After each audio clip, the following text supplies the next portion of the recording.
ถ้าเราตั้งอกตั้งใจดีการฟังก็จะได้ประโยชน์ดีถ้าเราบ่ตั้งอกตั้งใจดีการฟังของเราก็จะบ่ดีเพราะว่าหูพ่องบ่หูพ่องดังที่เคยนำเสนอไปว่าข้อหนึ่งเป็นอย่างอี้ข้อสองเป็นอย่างอั้นข้อสามเป็นอย่างโน้นได้ลืมทำกรรมว่าฟังบ่ทันเพราะว่าบ่ได้ตั้งอกบ่ได้ตั้งใจกู้อย่างถ้าได้ตั้งใจแล้วทำมาอย่างลงไปก็บ่เสียผลสร้างให้อย่างลงไปก็บ่เสียผลเพราะได้ตั้งใจทำมาอย่างลงไปที่บ่ตั้งใจนั้นมันเสียผลจึงใคร่ขอเชิญชวนท่านผู้ฟังทั้งหลายทุกท่านพยายามตั้งใจฟังแล้วผลที่จะได้รับนั้นก็คือความรู้เกิดขึ้นจากการฟังเพราะการฟังนี้ยังบ่ทำให้คนเป็นคนดีเตื้อจะต้องเอาไปกลั่นกรองให้ถูกตามอุปนิสัยให้ก่อนนิสัยคนนี้บ่เหมือนกันเปิ้นซุยก็บ่ชอบเปิ้นว่าอย่างนี้ก็บ่ชอบก็มีบางคนก็ชอบให้เปิ้นด่าชอบอกชอบใจว่าเป็นสิริมงคลก็มีชอบให้เปิ้นจุเปิ้นซุยก็มีมันบ่เหมือนกันเพราะฉะนั้นมีสถานเดียวเท่านั้นคือตั้งใจฟังเนี่ยการไปโดยฟังไปโดยดังไฟนึ่งข้าวหุงแกงไปโดยฟังไปโดยจะเกิดความรู้แปลกประหลาดบอกว่าคนนั้นจะเป็นไผจะเป็นปดจายก็ตามเป็นไม่ยิงก็ตามวันนี้จะได้นำเอากรรมบะเก่ากรรมโบราณมาเล่าให้พี่น้องทั้งหลายฟังเป็นกรรมที่ว่าไผบ่ฮู้กับไผไผบ่ฮู้กับไผเพราะว่าตุลุงเคยไปอยู่ที่กรุงเทพไปเรียนหนังสือลวดไปเรียนโหราศาสตร์ที่สำนักโหรแห่งประเทศไทยมีอาจารย์คนหนึ่งชื่อว่าอาจารย์บุญช่วยเคยมาอยู่จังหวัดเชียงใหม่ถามตุลุงว่าหลวงพี่อยู่วัดไหนแต่ก่อนนี้ยังหนุ่มอยู่อำเภอไหนจังหวัดไหนก็เลยเล่าให้เพิ่นฟังเชียงใหม่ผมก็ไปอยู่มาแล้วอยู่ที่ศรีภูมิผมชอบนะเชียงใหม่นะอากาศก็ดีอะไรก็ดีและชอบสุภาษิตบทหนึ่งว่าไผบ่ฮู้กับไผผมชอบมากๆทีเดียวตุลุงก็ว่าอย่างเดียวกันเลยนำเอามาเสนอให้พี่น้องทั้งหลายได้ฮู้เฮาบ่ฮู้เปิ้นว่าเปิ้นเป็นจะใดแล้วเฮาเอามาเหมาคนเดียวว่าหน้าที่เป็นอย่างอันหน้าที่เป็นอย่างอี้ผัวดีใบดีเงาเป็นกูบ่ละโลเมียดีใบดีบอดเป็นหาบ่ละโลตู้เจ้าดีใบดีบอดเป็นเฮาบ่ไปคุยบ่โลศรัทธาดีใบดีบอดเป็นข้าบ่หนีโลงานจัดดีรายได้ก็ดีเป็นข้าบ่ออกโลลูกจ้างจัดดีเป็นข้าบ่ไล่โลอย่างหมู่เนี้ยอยู่ในสุภาษิตที่คำว่าไผบ่ฮู้กับไผอยู่ที่หั่นหมดที่นำมาเสนอนี่เพื่อจะให้เฮาผู้ฟังทั้งหลายตัดสินว่าเฮาจะไปวิพากษ์วิจารณ์เปิ้นจะไปว่าให้เปิ้นเพราะเฮาบ่ได้อยู่ด้วยเปิ้นบ่ได้กินกับเปิ้น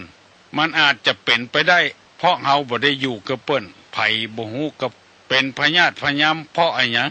มันกินเหล้าถึงวันเพราะอะไรหยังมันบ่แยกเวียกบ่แยกการเพราะอะไรหยังเฮาบ่ฮู้กับมันและเฮาเอามาวิจารณ์ทางนอกการบ้านการเมืองก็อย่างเดียวกันไปนั่งสุมกันกินเหล้ากินยาเถียงกันพักนั้นดีพักนี้ดีกำเดียวเกิดคอมเมนต์กันบุบกันตีกันก็มีเอาเวลาไปขว้างเอาเวลาไปเสียควรจะสนทนาเรื่องอาชีพการเสาะว่าหากินแนะนำกันเป็นหนทางที่ดีที่สุดหรือสนทนาธรรมเพื่อจะได้นำธรรมเอาไปประพฤติปฏิบัติมานั่งเล่าขวัญคนเนี่ยวิจารณ์คนเนี่ยมันเสียเวลาและเสียตัวเองตัว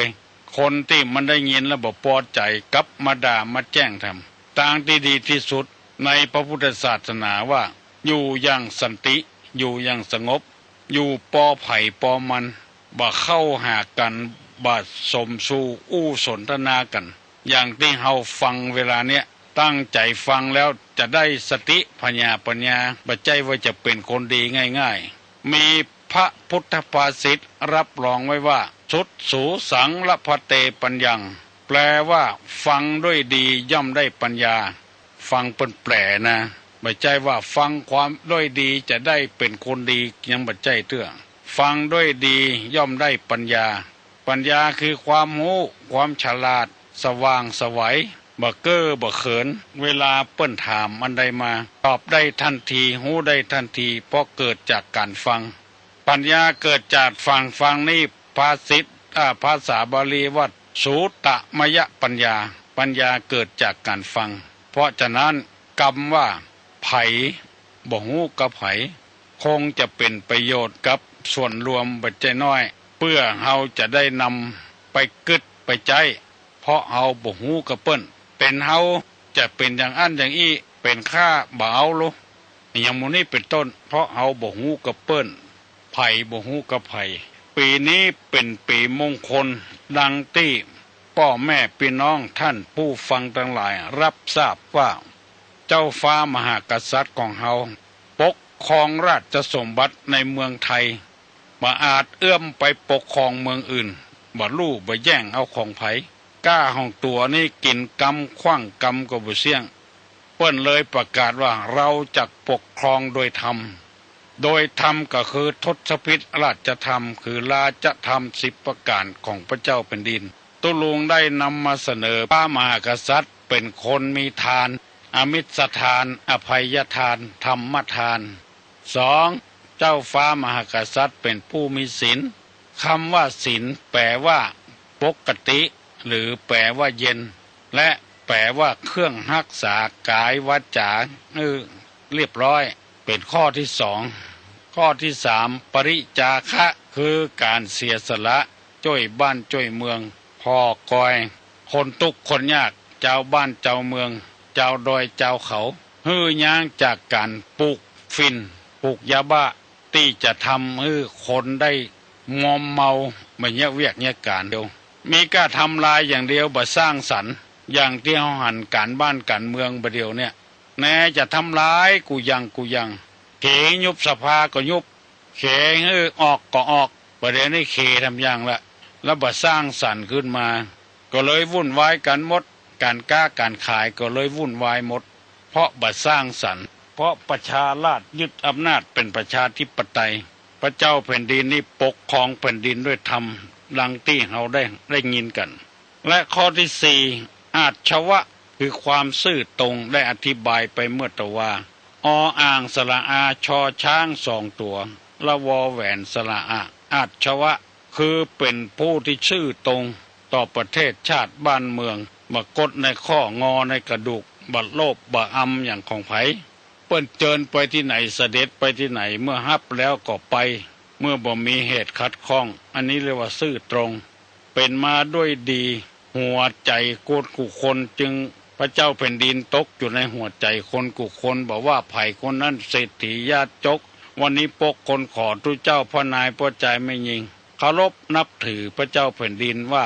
เป็นผู้ตั้งอยู่ในราชธรรมมีทรัพย์มีความรู้เอาบอกว่าแต่ว่าตั้งอยู่ในธรรมนี่สำคัญมากวันนี้จะเอาข้อที่5มาเสนอข้อที่5ว่ามัทวะแปลว่าความอ่อนโยนมอม้าไม่หันอากาศทอทหาร2ตัววอสระอะมัทวะแปลว่าความอ่อนโยนบอกว่าท่านเหล่านั้นจะเป็นไผ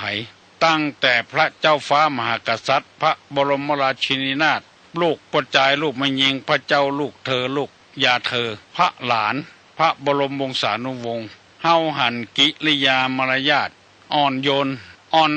นนี่บ่ใช่อ่อนแอนะอ่อนแอนี่ไปทำอย่างอันนี้อ่อนโยนเฮาไปพอฟ้อนพอแล้วม่วนตาเพราะนิสัยอ่อนโยนอ่อนท้อยไปพอมวยปั้มไปพอมวยตีกันพอแล้วบ่เกิดอารมณ์ที่เกิดขึ้นก็อารมณ์คาดอารมณ์แค้นกัดเขี้ยวกัดกลางยกไม้ยกมือเท้าใส่คนใดเพราะมันตีกันเตะกันศอกใส่กันเลือดห้ามไปพอมวยปั้มเกิดอารมณ์ร้ายขึ้นเรียกว่าโทสะไปพอเปิ้นฟ้อนเปิ้นลำอ่อนโยนอ่อนช้อยทำมือจิตใจเฮาอ่อนโยนตัวความอ่อนโยนนี้เกิดขึ้นกับคนที่มีความรู้พ่อแม่ได้ส่งเขาห้ามเขาเฮียนความรู้ในทางวัฒนธรรมศีลธรรมในทางศีลธรรมวัฒนธรรมบ่ใช่ความรู้อย่างอื่นความรู้ในการแปลงระเบิดในการแปลงลูกกระสุนในการแปลงปืนอันนี้ความรู้นี้บ่เกิด ความอ่อนช้อยอ่อนโยนขึ้นเกิดความกระด้างแข็งแปลงแล้วให้ทดลองจะเอาขว้างคนนั้นขว้างคนนี้เปิ้นมีการมีงานกับบ้านกับเมืองเอาระเบิดขว้างเปิ้นอันนี้เป็นความรู้ทางวิชามารไม่ใช่วิถีพุทธอ่อนโยนนั่นก็ทั้งวาจาและทั้งกายลองสังเกตพอคนเฒ่าคนแก่มาไหว้โน้มตัวลงน้อมตัวลงเพราะฉะนั้นชาวพุทธทั่วโลกที่มาประชุมพุทธมณฑลจังหวัดนครปฐมหันพระอิริยาบถต่างๆนั่งยืนนอนแล้วก็เตวของเจ้าฟ้ามหากษัตริย์จึงเป็นเรื่องที่ประทับใจแต่ที่มาประเทศไทยแล้วจะประทับใจตึกรามบ้านช่องรถลาเต็มถนนมีปั๊มน้ำมันตลอดสายหนทางถนนหนทางเรียบคนแต่งตัวบ่ประทับใจสักอย่างไปประทับใจพระอิริยาบถของพระเจ้าแผ่นดินเพราะไอ้อย่างจึงประทับใจเพราะพระองค์มีความอ่อนโยนบักกระด้างกระเดื่องทั้งกายและวาจากำพูดก็อ่อนนุ่มอ่อนโยนบักแข็งกระด้างนุ่มนวลเสียงดังฟังชัดพระสวนีของพระนางเจ้าบรมราชินีนาถฟังแล้วกินอกกินใจพระราชโอวาทของพระเจ้าแผ่นดินและการฮื้อพระโอวาทของพระบรมโอรสาธิราชตลอดถึงพระเทพฟังแล้วซึ้งอกซึ้งใจการเตียวกันไปกันมาบัสหกบัสหะเมื่อนางวิสาขาจะได้ทนันใจเศรษฐีมาเป็นสามี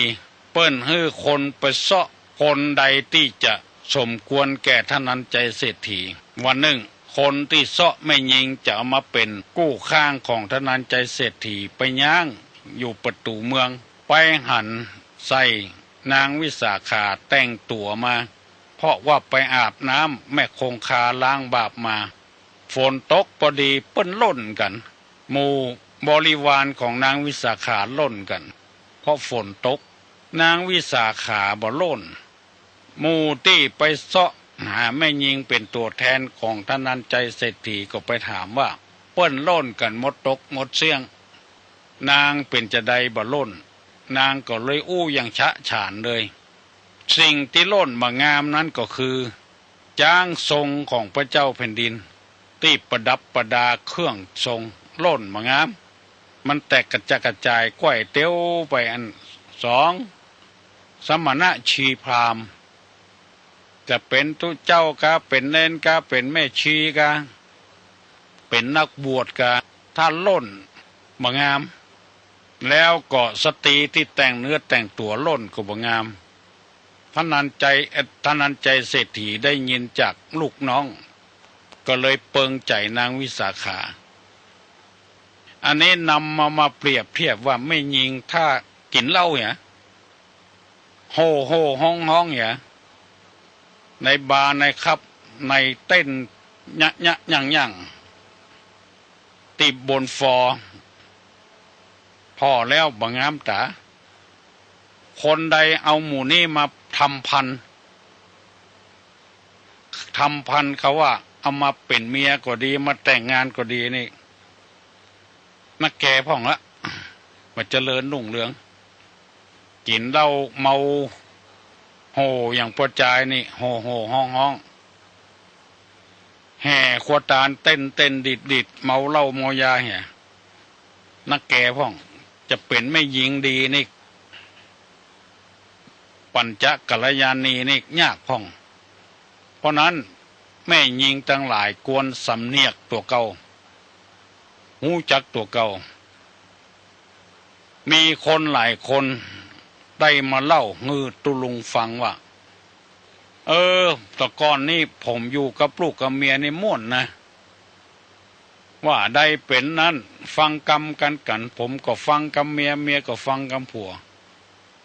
ตกหมดลูนมาเป็นเนี่ยจะได้โหเปิ้นตั้งกลุ่มตั้งก้อนกันมีกลุ่มแม่บ้าน ความจริงเปิ้นจะให้แม่บ้านเนี่ยช่วยเหลือกันไผทำอาหารเป็นก็ช่วยกันทำอาหารบ้านเฮาวันนี้กินช่วยสอนกันแปลงข้าวต้มแปลงข้าวหนม